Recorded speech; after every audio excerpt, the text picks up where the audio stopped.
Quem achou está em Mateus 4, de 1 a 11. Eu quero meditar sobre vencer o deserto com o poder da palavra. Todos nós temos a palavra falada, a palavra escrita, a palavra cantada, que é o louvor.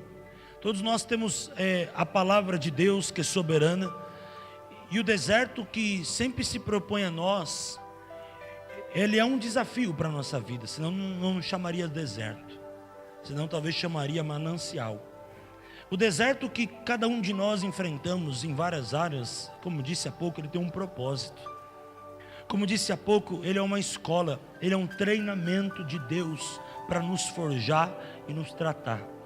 Todos nós só conseguimos um título depois de passarmos pela escola, e então recebemos aquele título porque nos formamos naquela escola.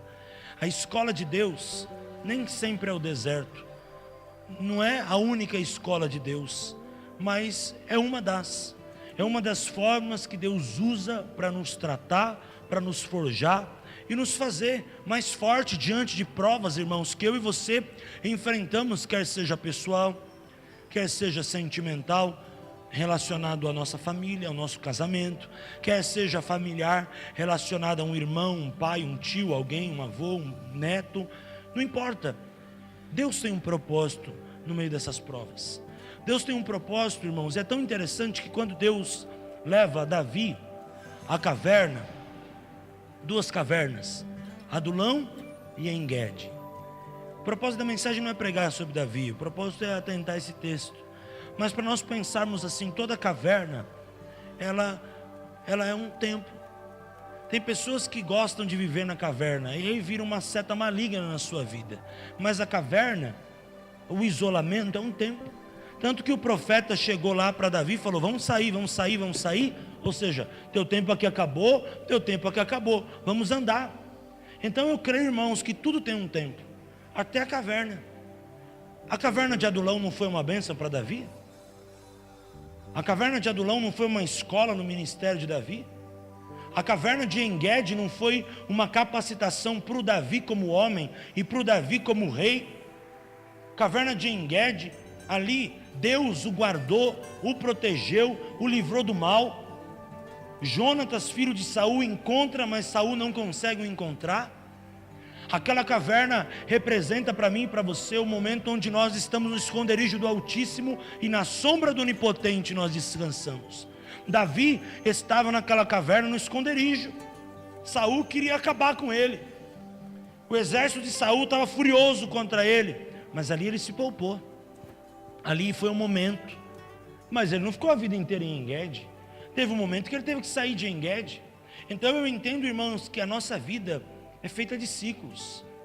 Toda a vida da gente é feita de ciclos, não é assim? É feito de momentos. E nós não podemos entrar no ciclo vicioso, nem no ciclo religioso, se tornar religioso. Mas existem tempos para todas as coisas debaixo do propósito do céu. Existe tempo de plantar, tempo de colher.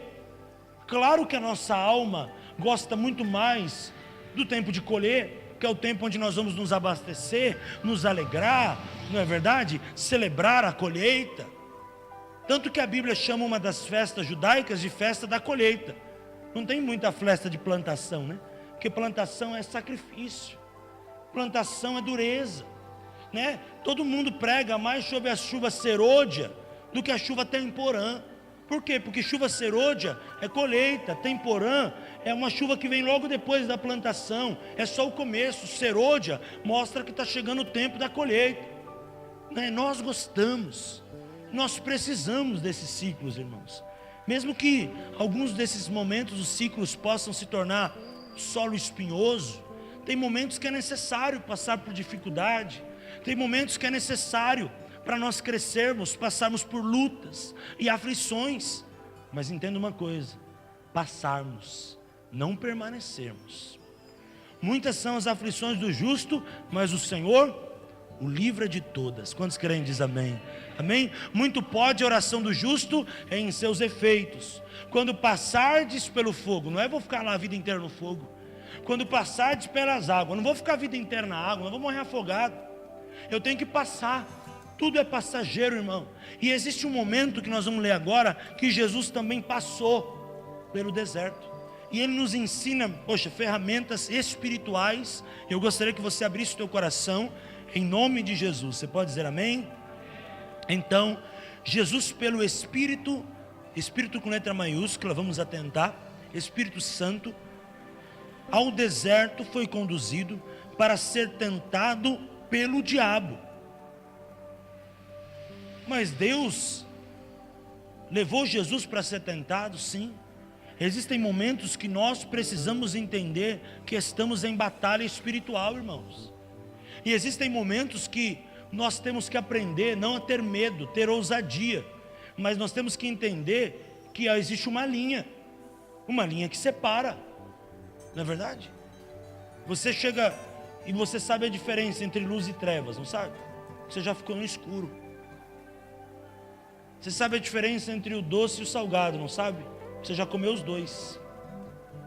Você sabe a diferença entre o doce e o amargo, né? Você já chupou talvez um limão e talvez já comeu uma paçoca doce. Existem momentos que Deus nos faz passar para nos tratar. Mas Deus levou Jesus pelo deserto, pastor, para ser tentado pelo diabo, sim. Jesus, como homem, precisava aprender que existia uma batalha espiritual. Existe uma batalha espiritual, irmão. Existe uma batalha espiritual, minha irmã. Existe uma batalha espiritual diária. Existe uma batalha espiritual. A Bíblia fala: nossa luta não é contra carne e sangue. Nossa luta não é contra a pessoa.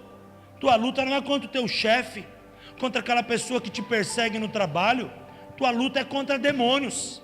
E nós precisamos aprender como? Através de provar o limão. Eu só sei que o limão é amargo porque eu chupei o limão. Eu chupo o limão que é amargo. Ninguém sabe que o limão é amargo enquanto não pôr ele na boca. Enquanto não pôr ele na boca e não sentir. Irmãos, nós precisamos conhecer. É interessante, irmãos. Por que tem muita gente desviada que nasceu no berço evangélico?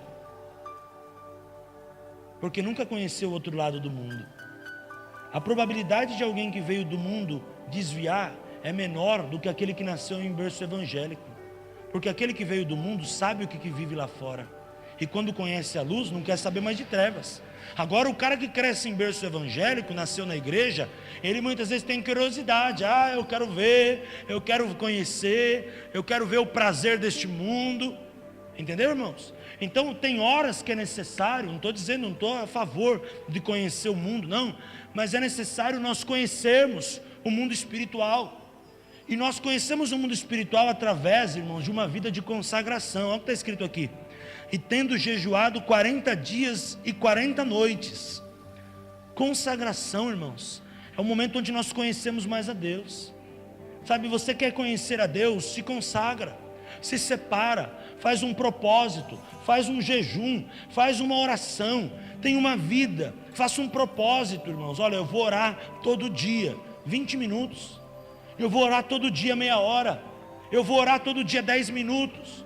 Eu vou ler a Bíblia todo dia 10 minutos. Você vai conhecer mais o mundo espiritual e você vai ver como Deus está agindo em teu favor.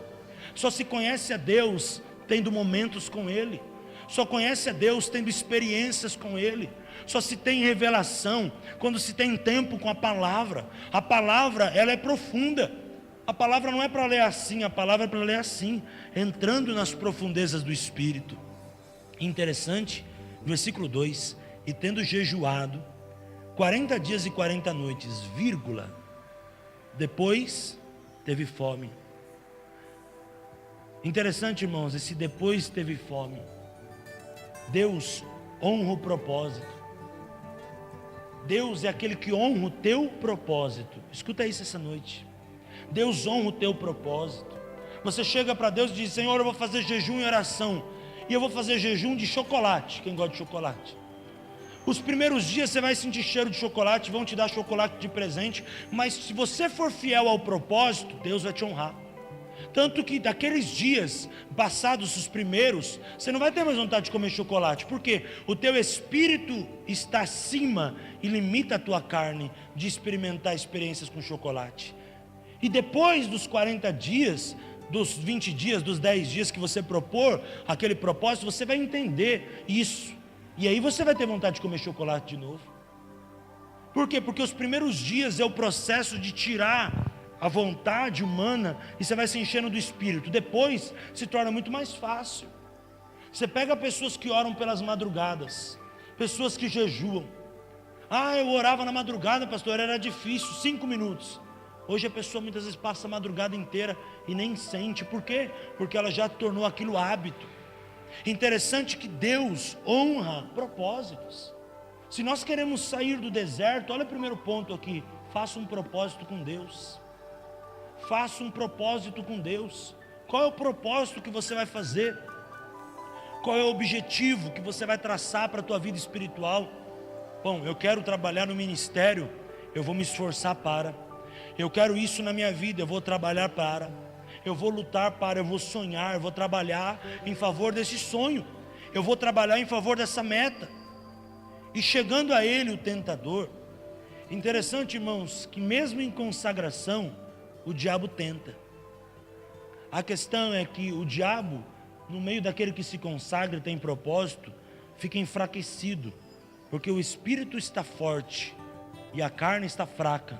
Mas o espírito, ele está tão forte que ele derrota a carne.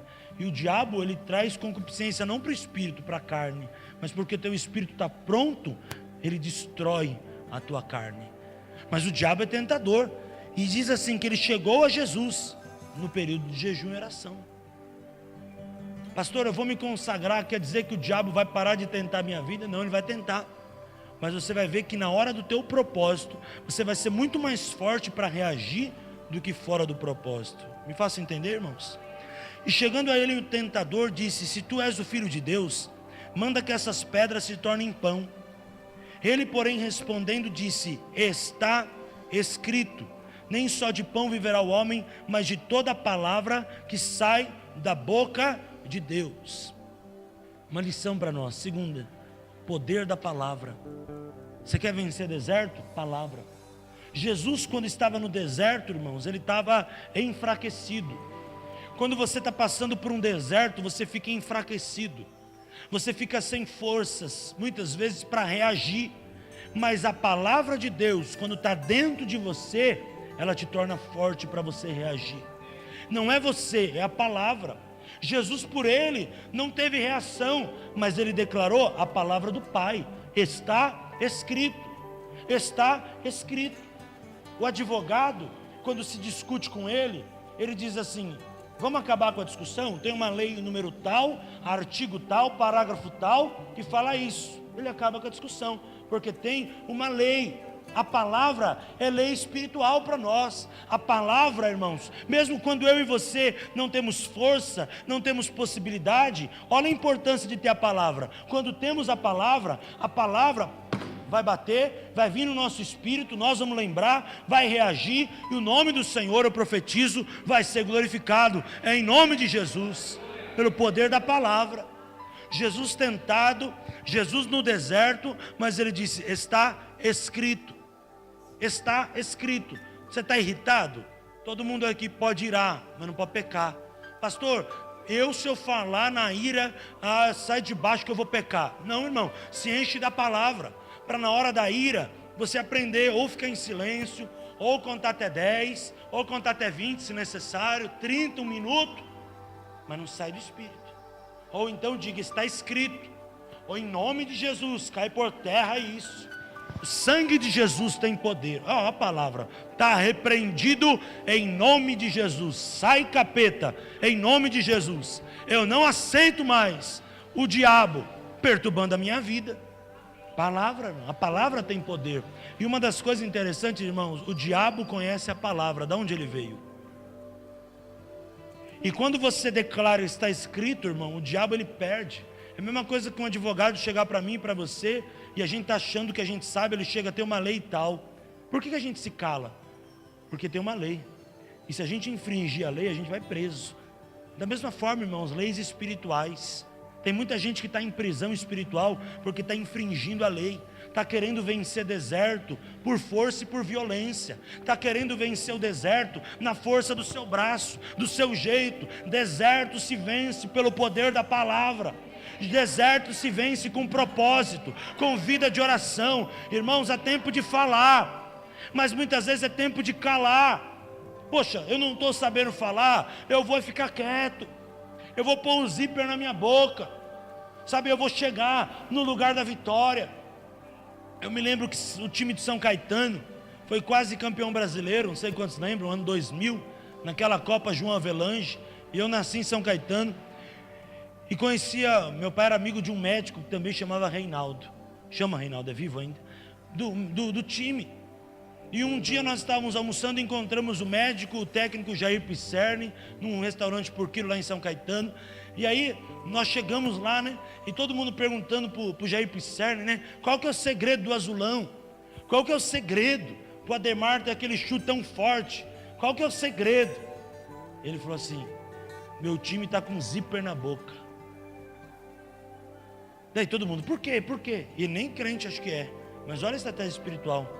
Ele falou assim: porque a bênção, enquanto a gente não recebe, a gente não pode falar nada. E se a gente fala estratégia, a gente dá alvo para o inimigo. Então eu estou com um zíper na boca.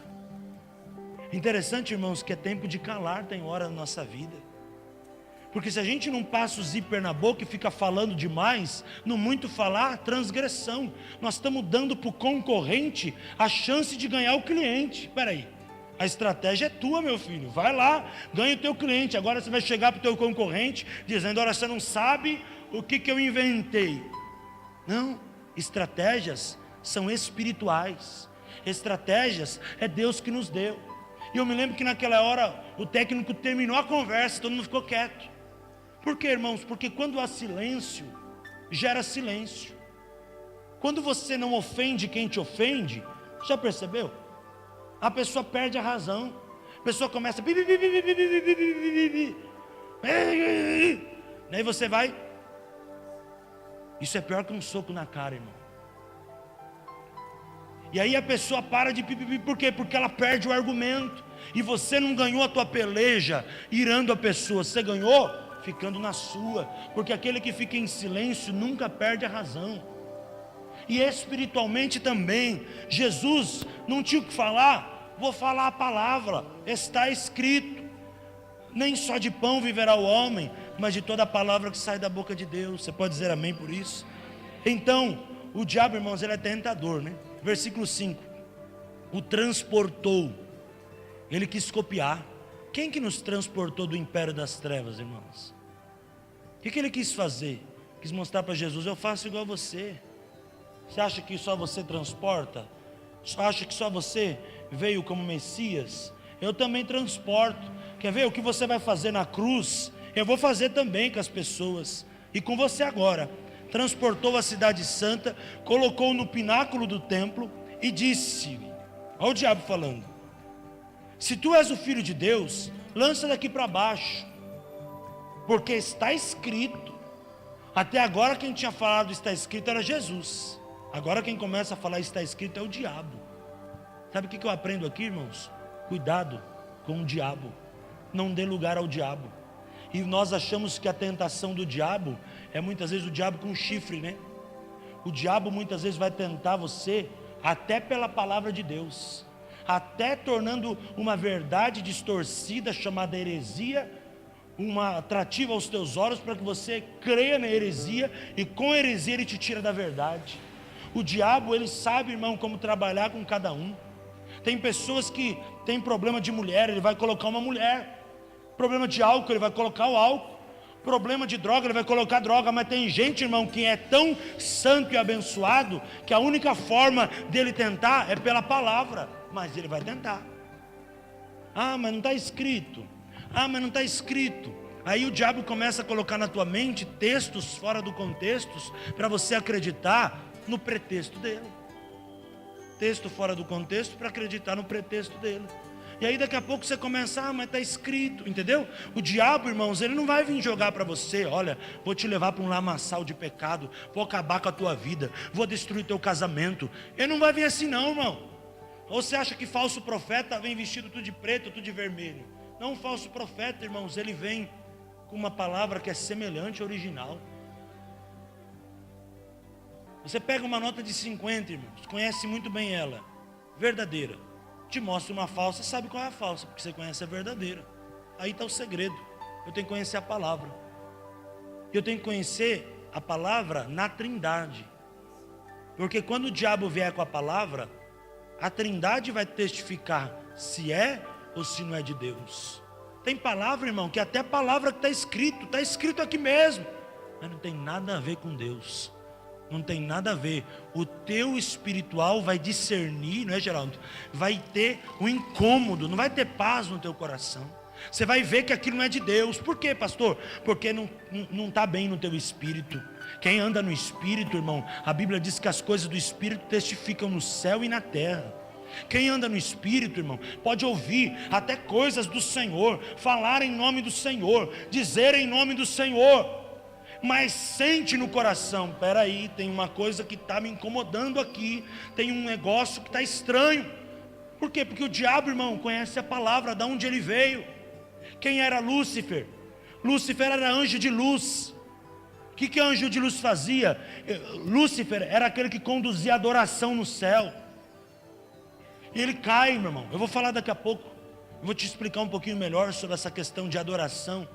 Mas interessante nesse ponto ainda, olha que interessante, o diabo usando do poder da palavra. Cuidado, irmão, cuidado. Existem mais de 1000 religiões no mundo. Sabia disso? E você está na certa, porque você não está numa religião, você está no Evangelho, que é poder de Deus para a salvação de todo aquele que nele crê. Aleluia. Agora, irmão, vão querer te vender uma mensagem, mas busca o Espírito Santo, a Trindade, Deus Pai, Deus Filho e Deus Espírito Santo. Porque na hora que te mostrarem uma coisa, você conhece a verdadeira, logo você vai condenar a falsa. E olha o que o diabo disse: aos seus anjos dará ordem ao teu respeito e tomar-te-ão nas mãos, para que nunca tropeces em alguma pedra. Jesus retruca, falando o que ele quer? Não, a palavra. Também está escrito: não tentarás o Senhor teu Deus. Ponto final. A palavra tem poder, irmãos. A palavra gera vida. A palavra destrona Satanás. A palavra, irmão, ela confronta a falsa palavra. O verdadeiro, ele mata aquilo que é falso. Jesus, na hora que vê que aquele negócio, ele estava usando a palavra de Salmo 91, né? Dos anjos, né? Usando para trair Jesus para o poder. Olha que interessante, irmão. O homem gosta de poder. Vamos pensar Jesus como homem. Quem é que não gosta de poder? Todo homem gosta de poder, não gosta? Você não gosta de uma boa roupa? Você não gosta de ser elogiado? Nós temos alma, irmão. Todo mundo gosta de poder. Como foi a proposta de Jesus ser tentado? Sobe lá no pináculo do templo, ó, só lugar top, num lugar maravilhoso. Ou seja, ele quis pegar Jesus pelas emoções do Jesus homem. Mas naquele momento Jesus estava em consagração. E quando você está em consagração, irmão, você tem visão espiritual aberta e sensibilidade à voz do Espírito. Você pode dizer amém por isso? Interessante que mesmo depois, Jesus disse para ele: não tentarás o Senhor teu Deus. Por quê, irmão? Porque para Jesus era uma tentação. Claro, irmão, está no poder para o homem. Mas Jesus falou: não é esse poder que eu quero. Eu quero o poder que vem do alto. Esse poder que o Senhor me oferece é poder maligno, eu não quero não.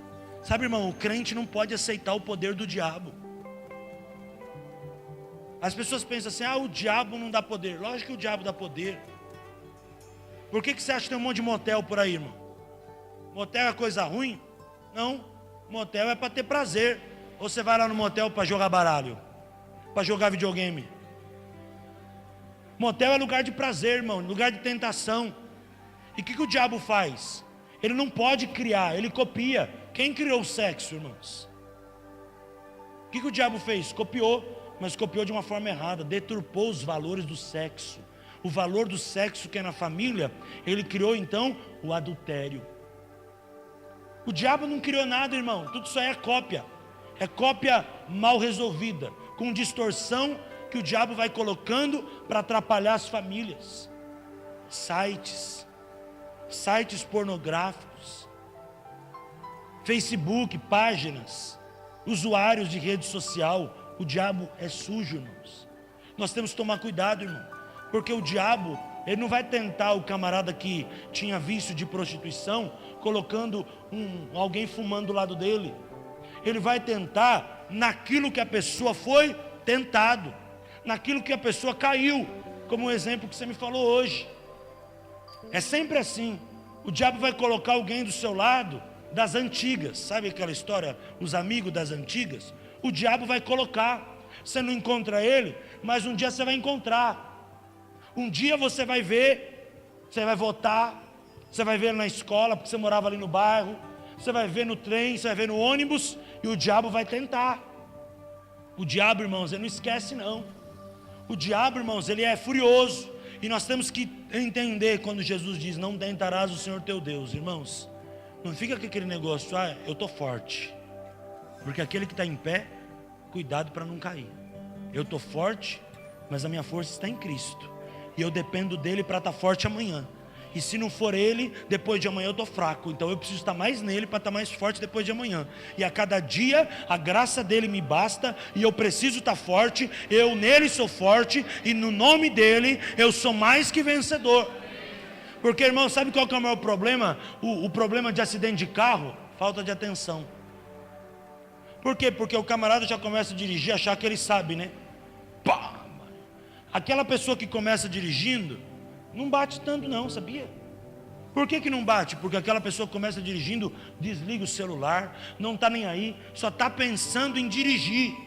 Agora o camarada que é hábil em direção, ele dirige, responde zap, mexe no som, mexe não sei o que, cumprimenta não sei o que. A probabilidade de um acidente, irmãos, é muito grande. Na vida espiritual a mesma coisa. Não tentarás o Senhor teu Deus. Não fica falando: não, agora pastor, não, agora não, irmão, agora não vivo mais eu, Cristo vive em mim, mortificando meu eu, todo dia. Nós temos que levantar, olhar para o espelho e dizer: eu sou humano. Sabe o que quer dizer a palavra humano? Vem da palavra humanidade, que vem da palavra do latim humus, que quer dizer argila, que quer dizer barro. Você tem que olhar para o espelho e dizer: eu sou barro, eu preciso de Deus, eu não sou nada sem Deus. Se não for o Senhor, eu estou destruído. Se não for o Senhor, eu estou fracassado, eu não mereço. Aí você consegue ser forte, porque a Bíblia diz que quando eu sou fraco, não está dizendo que fortalece a fraqueza, mas está dizendo que fortalece a humildade de quem reconhece a fraqueza. Deus me faz então forte, amém? Jesus estava dizendo: não tentarás o Senhor teu Deus.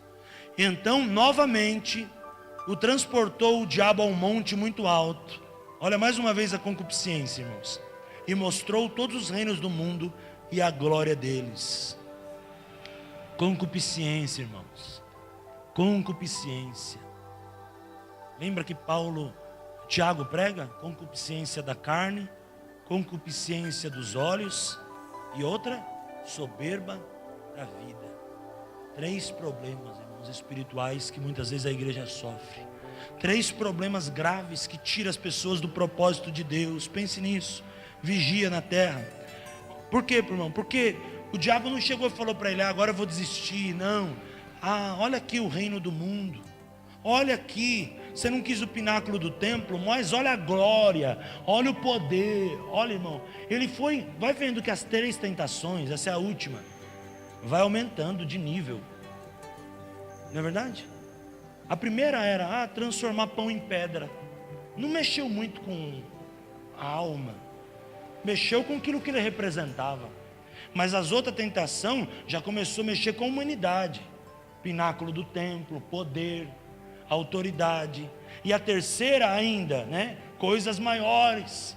O diabo, irmão, se ele vê que você não conseguir detonar você na primeira, ele vai tentar a segunda. Mas o segredo é você ter uma vida de propósito. Porque o inimigo se levanta, e eu declaro esta noite, para cair, em nome de Jesus, e ele está repreendido na tua vida. Por quê? Porque você tem propósito, porque você tem a palavra. E versículo 9, e disse-lhe: tudo isso te darei, se prostrado me adorares. O diabo não dá nada de graça. Fala para quem está do seu lado: o diabo não dá nada de graça, meu filho.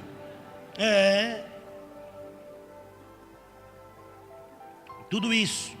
Sabe o que eu vejo tudo isso? Não era só o poder do versículo anterior, não. Era desde o transformar pão em pedra, lá do começo. Tudo isso eu te darei se prostrado me adorarem. Ou seja, ele não foi tentado 3 vezes. A quarta foi a soma das 3 juntos. Foi muito mais forte. Pensa nisso. Jesus ainda responde com muita sabedoria. E aí, irmão, nós temos que ter autoridade. E usar da autoridade que temos. Você tem a chave da porta. A porta não vai abrir se você não pôr a chave, meu irmão. Você tem a chave que é o nome de Jesus, que está acima de todo nome. Você tem que pôr a chave na porta e abrir e repreender. O que Jesus falou? Está escrito? Falou. Mas antes o que ele falou lá? Falou: sai, Satanás, vai embora. Sabe, irmão, tem hora que nós temos que agir no Espírito e na autoridade. Porque se a gente vai deixando, irmão, não, é só um cupinzinho. Daqui a pouco acabou com o teu guarda-roupa, irmão. É melhor pegar aquele cupinzinho e pá, vou matar, vou acabar com ele logo, antes que ele detone meu móvel, a traça acabe com as minhas roupas. Eu tenho que repreender. Por quê, irmão? Porque ele vem com uma tentação, está escrito. A segunda está escrito. Terceira, peraí, até onde? Está escrito. Mas antes de dizer está escrito, vai embora, Satanás. Sabe, irmão, essa noite você tem que dizer isso, vai embora, Satanás. Você tem que chegar talvez na tua casa, amanhã no teu trabalho, naquela situação que você está lá levando a banho-maria. Chega de banho-maria, meu filho. Você está tomando pau. O diabo está ganhando no teu lombo aí, está ganhando experiência em cima de você. Chega e põe lá a mão e diz: está repreendido, Satanás. Você vai embora daqui. Você vai embora em nome de Jesus. Fraqueza, vai embora. Tristeza, vai embora. Angústia, vai embora. Mentira, vai embora. Escravidão, vai embora. Confusão, vai embora. Falso conselho, vai embora. Desânimo, vai embora. Idolatria, vai embora. Apatia, vai embora. Vai embora. Na minha vida eu não quero, não. Pô, é uma limpeza, irmão. Sabe, irmão, chegou uma época lá na casa da minha avó Lígia. Meu avô era muito missionário, né? Minha avó falava: não, Bira, você tem que aprender que tem a nossa casa é a nossa casa. Daí minha avó gostava de comprar paçoquinha para os netos. E ela guardava aquelas pacotes, Zé, de paçoquinha de rolha, porque era o prato dos moradores de rua. E aí, minha avó tinha que fazer comida quase dobrado. Porque dava meio-dia, dona Lígia, os moradores de rua chegavam 4, 5 lá, falavam, todo dia. E aí, ela tinha que ter colher de plástico, o negócio da paçoquita todo dia, e pedia para eles devolver, para lavar, e era o prato deles. Mas chegou um tempo, irmão, que aqueles moradores de rua começaram a perturbar.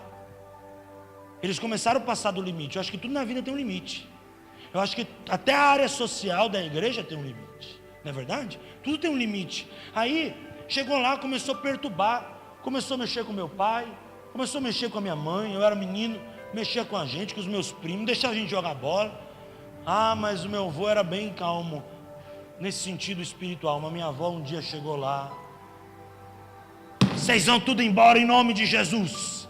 Vocês não aparecem mais aqui, eu vou ungir a calçada. Se quiser comida, é pegar comida e sair, não sei o que.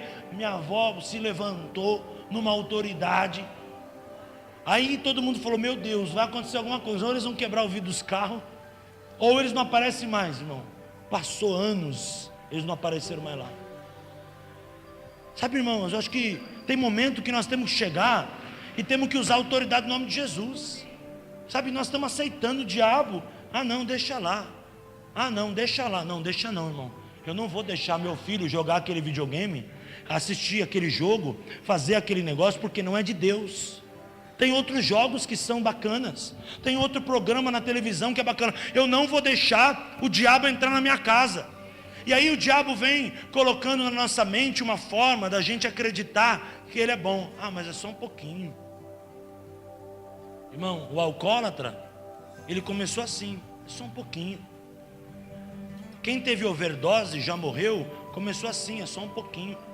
É só um pouquinho. Mas é só um pouquinho. Mas é só, né, Geraldo? É sociável. Sabe, irmãos, tem hora, irmão, eu não sou contra dar comida para quem precisa, sou a favor.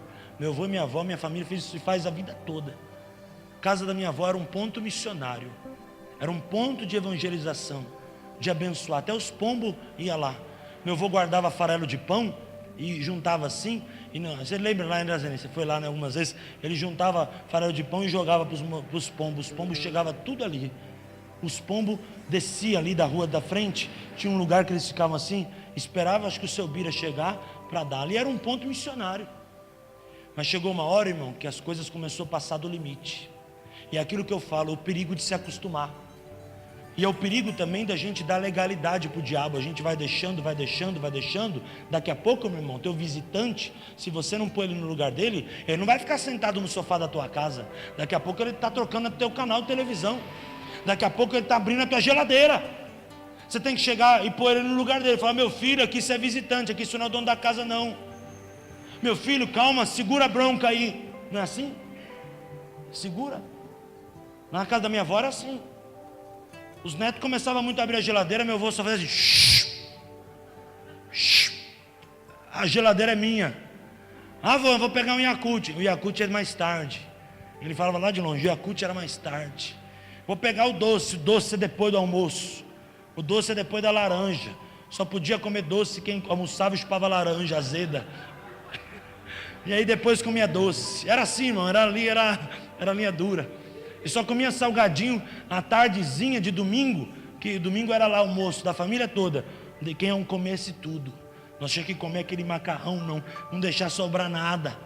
Não deixar sobrar nada para comer salgadinho, fandangos, folgazinho, aqueles outros, como é o nome? Não era Cheetos, não, era para rico. Era pior, era aqueles, sei lá, era uns isopor puro, que minha avó comprava, sabe aquele sacão assim? Né? Pururuca, uns negócios desse tamanho assim. Então, irmãos, era assim, tinha sacrifício, era bacana, mas se passasse do limite, o vô e a avó chegavam na chincha. Eu acho que, irmãos, tem hora que nós temos que chegar, voltando para a palavra, no mundo espiritual, e chegar, peraí, meu irmão, está no limite, pô, não dá mais, até onde vai, meu irmão? Até onde vai? Chega, meu irmão, peraí, você já deixou lá, está desconfiado da mulher que trabalha na tua casa, já deixou R$5, ela já roubou 5. Já deixou 10, roubou 10. Você vai esperar ela roubar o carro, meu filho? Você vai esperar ela roubar o quê? Ela já roubou o teu bis. Já roubou o teu choquito. Você está esperando ela roubar a caixa de bombom inteiro, meu irmão? Toma uma atitude. Se você não tomar uma atitude, o diabo vai invadir e vai derramar o sangue dele sobre a tua casa. Aí depois, para você fazer uma limpeza espiritual, a coisa fica complicada. Amém, irmãos? Entenda isso. Deus, através de Jesus, no deserto, foi tentado, usou a palavra, mas usou não só a palavra, usou a autoridade. A autoridade do marido precisa voltar para as casas, irmãos. A autoridade da esposa, a autoridade do casal, a autoridade de pai. Não é autoritarismo, entenda isso. Autoritarismo, na verdade, se impõe. A autoridade se conquista. Não adianta agora você deixou a casa, a Deus dará, agora quer assumir a rédea. Peraí, meu irmão, agora você tem que reconquistar. Você pisou na bola, não é assim que funciona? Então você tem que entender isso. E ele diz, vai embora, Satanás, porque está escrito, ao Senhor teu Deus adorarás. Aí, irmão, ele acabou com o diabo, porque uma das coisas que o diabo mais detesta é a adoração. O que Lúcifer coordenava no céu? A adoração, ele era o anjo de luz. Na hora que Jesus falou para ele, só Deus adorar, você vê que acaba a história aqui. Acaba a conversa, porque a adoração, aprenda isso, é a próxima arma, destrona Satanás e faz você sair do deserto. A adoração destrona Satanás e faz você sair do deserto. Tudo no mundo espiritual tem reis, e o rei do mundo das trevas é Lúcifer, irmãos. Mamon, pastor, Mamon é debaixo de Lúcifer. Outros demônios debaixo de Lúcifer. E os espíritos acompanhantes debaixo desses demônios. Nós temos que entender que Lúcifer é o cabeça. Não foi ele que caiu junto com os seus anjos? Então nós temos que quebrar ele. Como a gente quebra ele, irmão? Na palavra. E qual é a maior palavra? A adoração. Por isso que a adoração é a arma de guerra. Por isso que a adoração, você vai ler lá em 2 Crônicas 20, o povo adorava e o inimigo caía por terra. A adoração destrona Satanás. Ao Senhor teu Deus adorarás, e só Ele servirás. Só Ele servirá. Então o diabo o deixou. Eu declaro, o diabo vai deixar, em nome de Jesus, tua família em paz. Vai deixar, vai parar de encher tuas paciências. O diabo está repreendido em nome de Jesus. Vai deixar, porque você vai tomar uma posição esta noite, pelo poder da palavra, E olha que interessante, e eis que chegaram os anjos e os serviram. A palavra servir volta a ser repetido. Ele diz: só a Deus servirá. E na hora que o diabo deixa, os anjos começam a honrar. Você quer ser honrado pelo diabo? Transformando pão em pedra, pedra em pão? Subindo no pináculo do templo, tendo o reino do mundo? Ou você quer ser adorado e honrado pelos anjos? Jesus, ele venceu o diabo para ser servido pelos anjos. Quando você está no deserto e vence no Senhor, os anjos do Senhor acampam ao teu redor, te servem, te abençoam e estão do teu lado. E é tremendo quando a gente não falaria muito aqui de anjos, mas os anjos do Senhor acampam, eles ministram, são anjos ministradores que estão ao nosso redor. Esses anjos não vêm só para nos abençoar, ele vem para nos servir. Aquele que entende, recebe a honra. Aquele que me servir, meu Pai, Jesus está falando, o honrará. Sabe, irmão, os anjos do Senhor vieram e o serviram. Está escrito, diz Jesus: sai, Satanás, só a Deus adorar e só a Ele servirá. Então o diabo deixou, e eis que chegaram os anjos e o serviram. Quando você usa do poder da palavra, irmãos, o teu deserto vai embora. Os anjos do Senhor vêm e te servem. A Bíblia diz que tem pessoas que hospedam anjos e nem sabem. Talvez você que está sendo honrado por Deus, tem uma vida com Deus, talvez lá no sofá da tua casa dormiu um anjo. Naquela noite, naquele dia, você nem sabe. Você nem sabe, irmãos, o que Deus pode fazer através da sua vida. Por isso nós temos que aprender, através da palavra, pela palavra, com a palavra, vencer os nossos desertos. E entender que a experiência com o Senhor vai nos ajudar. E mesmo quando nós estivermos em lutas espirituais, nós não podemos nos prostrar diante das propostas do diabo, querido. Para isso se manifestou os filhos de Deus, para destruir as obras do diabo. Não é para isso se manifestou as obras do diabo, para destruir os filhos de Deus. O diabo vem para fazer isso mesmo, inverter valores. Mas quando nós estamos no Senhor, Ele ordena a bênção. Quando nós estamos com o Senhor, Ele vai fazer maravilha em nosso meio. Então esta noite, irmão amado, minha irmã amada, receba isso no teu coração. Não deixa o diabo dominar a sua mente, dominar a sua casa. Tudo tem um limite. E eu vejo no mundo espiritual que tem pessoas que estão repreendendo Satanás e ele vai embora. Mas tem pessoas que não podem só repreender, tem que dar uma sacudida na terra, tem que bater o pó, como Jesus falou, né, para os discípulos: se te receberem, diga, a paz está com você. Se não receber, sacode o teu pó, segue a tua vida. Sabe, irmãos, tem momento que nós temos que sacudir o pó. Tem momento que nós estamos deixando o diabo cantar na nossa cara, pôr o dedo na nossa cara, e a gente está lá: tudo bem, eu sou um coitadinho. Não, meu irmão, você não é coitadinho, não, coitadinho é ele. Coitadinho é o diabo. Você é mais que vencedor, meu irmão, mais que vencedora, minha irmã, em nome de Jesus. Você tem a palavra, você tem a autoridade de Jesus, você tem a autoridade, o poder. Está escrito, eu vos dei toda a autoridade no céu e na terra. Em meu nome farão maravilhas, expulsarão demônios, curarão os enfermos. Amém?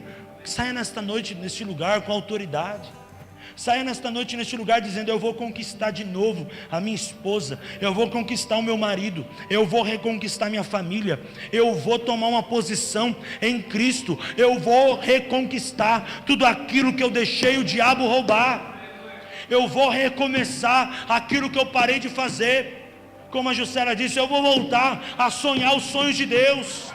Eu vou tomar posse essa noite daquilo que Ele tem para a minha vida. Diga amém. Eu vou sair daqui e vou conquistar no meu trabalho, no meu emprego. Eu vou conquistar lá, Deus vai ser glorificado. Eu não vou deixar mais as coisas passarem de hoje para amanhã, não. o que tiver que ser feito hoje, Senhor, seja feito hoje. Batalha minha batalha. Por isso, irmãos, eu volto ao início da mensagem. É necessário consagração, é necessário propósito, é necessário renúncia, é necessário, porque quando você toma uma posição, irmão, Deus faz assim, ó, libera o caminho. O diabo está lá, irmão, mas a Bíblia diz que um sopro de Deus muda tudo. Ele sopra, o diabo vai embora, as cadeias caem por terra e o nome do Senhor é glorificado. Que bom que eu vim sem relógio hoje. Que horas são? 8h30 ainda? 8h15? 9h30, estou acabando. Irmão, só para você lembrar da história de Senaqueribe. Olha o relógio aqui, irmão. Agora virei pastor tradicional de novo. Pastor de relógio. Olha, eu saio sem relógio, irmão. Até falei para Débora, traz um relógio para mim, que parece que eu estou sem roupa. Eu saio sem relógio e fico perdido. Lembra da história de Senaqueribe, rei da Síria, que foi afrontar o exército do Deus vivo, irmãos? Ele chegou todo lá, né? Deus revogou a sentença. Deus tirou a maldição e converteu em bênção. E Deus falou através de Ezequias. Deus mandou Ezequias falar: fala para eles voltarem, porque eu vou pôr anzol no nariz dele e freio na boca. E eles vão ter que voltar para onde veio. E tudo que eles fizeram contra vocês, nenhuma seta atingirá. E Ezequias foi lá e falou. E o rei Senaqueribe saiu de cabeça baixa, porque quem falou não foi Ezequias, meu irmão. Quem falou foi Deus. Sabe, quando você é revestido de palavra, irmão, você pode chegar para quem for, a unção esmaga o jugo. E o rei de Senaqueribe, eu profetizo essa noite, que está querendo invadir a tua casa, invadir o teu casamento, trazer desânimo, trazer passividade, frieza espiritual, abatimento. Eu declaro que ele vai voltar para onde veio, vai voltar com anzol no nariz, com freio na boca, e tudo aquilo que eles fizeram contra vocês, lançaram palavras, nenhuma seta vai te atingir. Eu abençoo a tua vida em nome do Pai, em nome do Filho, em nome do Espírito Santo, e profetizo assim como Deus levantou Ezequias, Deus vai levantar você lá na tua casa, assim como levantou minha avó naquela situação, e você vai ver Deus bradar lá, Deus vai bradar lá, Deus vai mandar anjos lá, Deus vai mandar anjos ali, anjos guerreiros, ministradores, anjos celestiais.